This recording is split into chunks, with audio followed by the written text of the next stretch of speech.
Welcome to Kenton's videos. Enjoy the video. You begin by confirming your data balance and average daily use so you don't guess.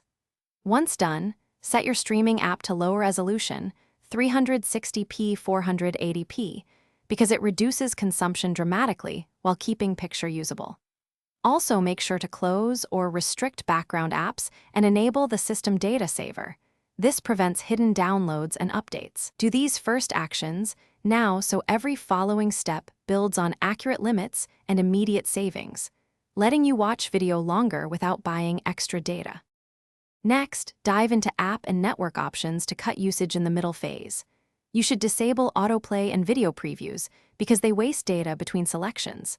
Then enable data capped or adaptive bitrate to let the app choose lower streams under constraints. Once that's set, pre-download essential content over Wi-Fi when you can, and schedule updates or high-resolution downloads for off-peak or Wi-Fi hours. By controlling when and how streams start, you maintain viewing quality while keeping data consumption predictable and low. To finish, verify real-time data monitoring and set alerts at halfway and near-limit thresholds so you're warned before overage. If a video buffers, immediately reduce resolution one step, clear the app cache, or restart the network adapter. These quick fixes usually restore playback. Make sure to switch to offline mode or audio only for extended sessions to conserve remaining GBs.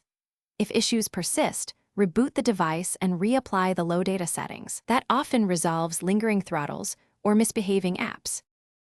Thanks for watching. Consider subscribing if we helped you.